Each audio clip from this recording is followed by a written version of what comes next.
It's alive! It's alive! I met you on a Thursday. Friday I took you home.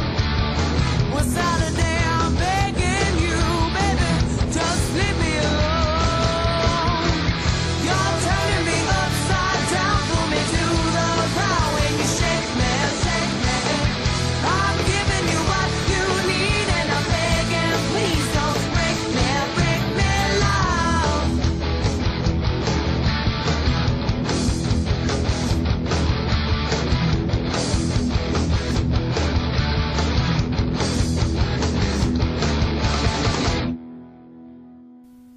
Halloween's a special occasion, and it deserves a special kind of movie. Only problem is I have so many movies from which to choose. But then I realize this is the perfect time to watch a Halloween movie starring the ultimate action movie star.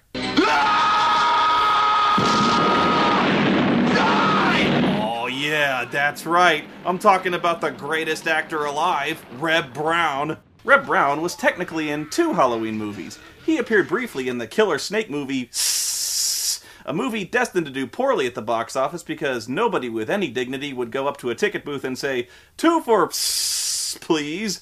Just imagine the spit you'd have to squeegee off the glass. Reb plays a jock who gets killed off almost immediately. On top of Old Smoky, all covered with snow.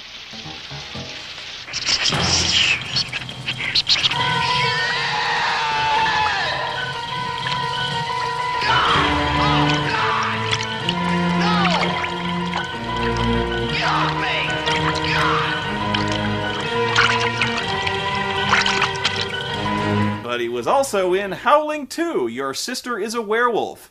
Or if you were in the UK, Howling 2, Stirba Werewolf Bitch. Yes, I'm serious. That was actually the title. But what really confuses me is why they changed it. That was a great title. Everyone in the US would have gone to see a movie called Stirba Werewolf Bitch. What idiot thought Your Sister is a Werewolf would be a better title? Probably the same person who called The Howling 3 The Marsupials. Again, I'm serious. And the most disappointing thing about that one is there were no were-kangaroos. God, what a ripoff! In the first Howling movie, Dee Wallace plays a news anchor who tracks a serial killer who turns out to be a werewolf Robert Picardo, and eventually stumbles on an entire clan of organized werewolves. At the end, she reveals that werewolves exist to the world by transforming into one on the evening news, and then getting shot several times. Switch, damn it, switch! The sequel picks up at her funeral, and it's not hard to spot a few glaring issues here. For one, she's obviously breathing, and for another, that's not Dee Wallace. I mean, it's not even close. They couldn't even get the hair color right. They couldn't find a blonde anywhere.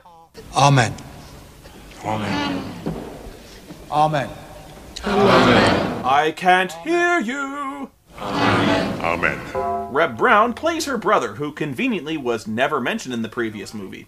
He's approached by Christopher Lee, who plays a paranormal investigator and professional movie introducer. For it is written, the inhabitants of the earth have been made drunk with her blood. Know then that it is the year 10,191. The inhabitants of the earth have been made drunk with her blood. It's the Christopher Lee audiobook collection. Christopher Lee reads Breaking Dawn. And I saw her sit upon a hairy beast. I am Holly, the ship's computer, with an IQ of 6,000. And she held forth a golden chalice full of the filthiness of her fornications. And she called it Bud American Ale. And upon her forehead was written, Behold, I am the great mother of harlots. Like Britney Spears. And all abominations of the earth. Like Justin Bieber. After the funeral, Saruman tells Reb the uncomfortable news that his sister is a werewolf. She is a werewolf. Your sister is a werewolf. You said your sister is a werewolf.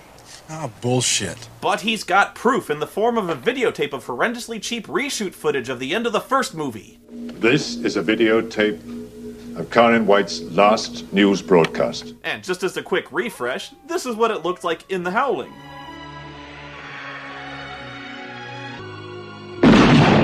And this is what it looks like in Howling 2.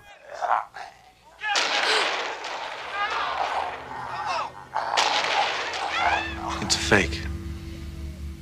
That's not my sister. You know, he's completely right. I don't know who the fuck that is, but that is not Dee Wallace. It looks like fucking Chewbacca. Oh, wait, that's the first movie, sorry. Who does this look like? Bob Ross? Mick Jagger? I don't know. How do you make a sequel to a movie hoping the audience never saw the first one? Duh! You know you're watching a weird movie when it's got Christopher Lee dressing in rave clothes so he can go undercover and investigate werewolves. This man is a master detective. He just vanishes into the crowd.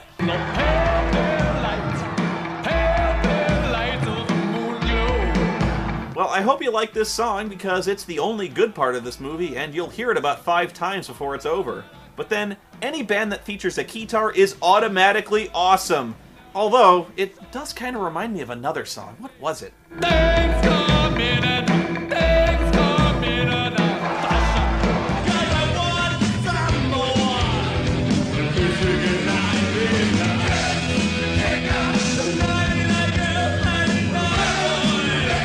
Duh, that's all we need. Actually, we might, because now that I think about it, the special effects in Hobgoblins are far and away better than the ones in Howling fucking 2. Don't believe me? Just check this scene out. This werewolf chick lures some clubgoers to an abandoned warehouse on the promise of sex. Party time! Ow! Then this douchebag gets hit in the head with a bottle, and somewhere in another dimension, a guy takes out a switchblade. You can really tell how cheap this movie is since they never show any metamorphosis scenes. The monsters rarely appear on screen, and when they do, they're shown in black cutaways, in completely unrelated shots, or just as hairy arms flailing out from windows. I'm just not sure where anyone is. Is this woman involved in the chase at all? Who's chasing who in this POV shot? Where is she? She looks like she's just sitting in the bleg hole while all this stuff is going on. Yeah, she looks like a werewolf Tina Turner. Even Hugh Grant wouldn't hit that. Oh, god damn. It's hot in this costume. Ugh. I'm getting thirsty just bitching about this movie. It hasn't even really started yet. I need a drink. Excuse me.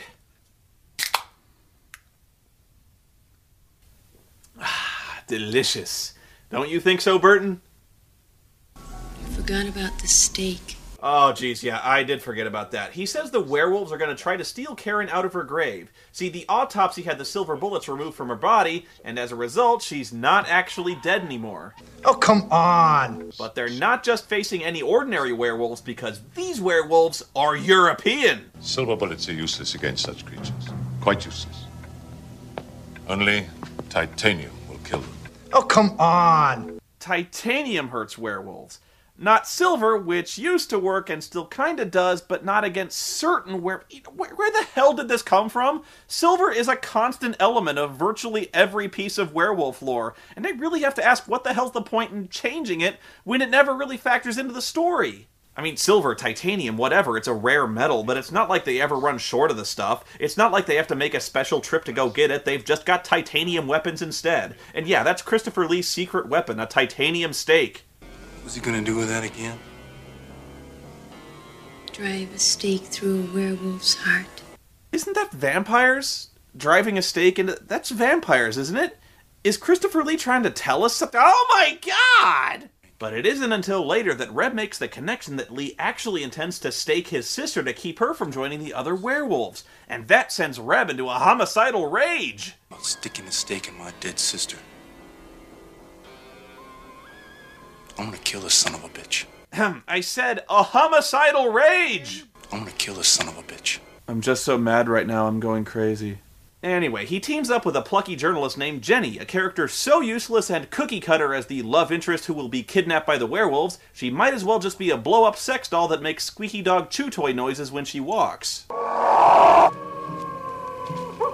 What's that? It's a kangaroo. The fuck do you think it is? Jeez, this is the most overgrown, nightmarish cemetery ever. Haha, now that's the Reb we know and love, and the werewolves are in real fucking trouble too because he has the power to shift into their dimension. Ben! In here! Right behind you! Get in! Dirty sons of bitches! Shit! When they arrive in the crypt, they find Stefan the werewolf slayer praying over Karen's coffin. He must have been a really strong guy to pull it out in the middle of the floor all by himself. Damn! Get away from my sister or I'll blow your damn head off! Listen to him, Ben! He knows what he's talking about! Not about my sister, he does it.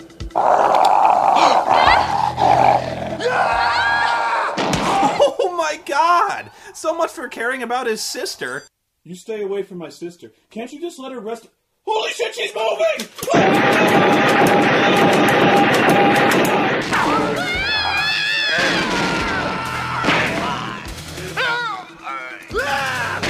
You know, Reb Brown has the acting range of an air horn. Where do we have to go to find Sturba?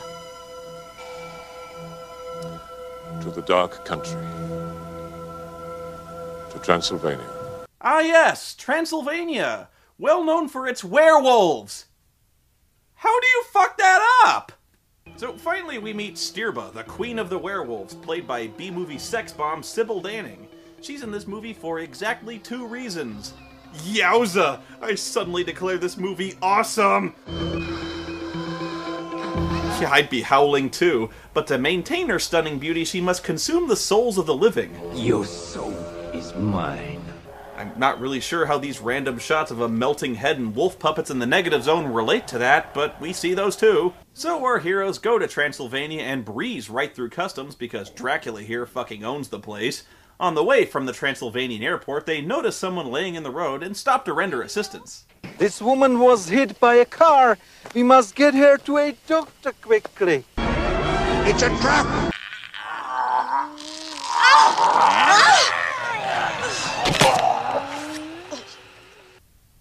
Awkward. Stefan decides he'll just walk into town through the werewolf-infested forest because I really don't know why he's being this stupid. I guess it's because we needed to empty the back seat for this to happen.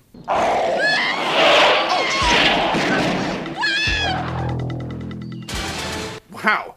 I guess Stefan had the right idea, knowing the werewolf's instinctive desire to chase cars. Anyway, they pull into town and check into a hotel. Room 666.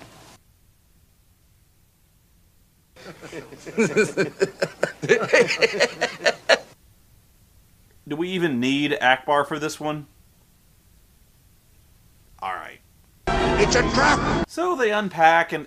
Is that a chain of garlic? Just in case. That's vampires! This is a vampire movie! I mean, Stakes in the Heart? Transylvania? I fucking guarantee you they took a vampire movie script, opened it in Microsoft Word, and did a find replace to change all instances of the word vampire to werewolf. Oh no, oh my god, no, please, there's no need for this! Ah! Oh god, I never wanted to think about Reb Brown naked and thrusting. Actually, I'm not sure what they're doing, considering you can clearly see Reb still got his pants on, she's still wearing her underwear, and I don't think she knows where his wiener's supposed to be. Meanwhile, Sturba orders 2 other werewolves to have sex. Really unappealing, cheesy sex, too. But hey, Sybil seems to like it, I guess. Whoa! She just let the puppies loose. Huh. I'm sorry, I was just expecting them to do it doggy style. This is about as good as the werewolf transformation effects ever get, by the way. Every time there's an edit, they glue another 4 packages of crepe hair on their bodies. This is amazingly cheap, when the main attraction of every werewolf movie is the transformation scenes, and this is the best they could do? Not to mention the fact that this scene is completely pointless. The sex scene in the first Howling movie was provocative, and their transformation during the act of sex metaphorical of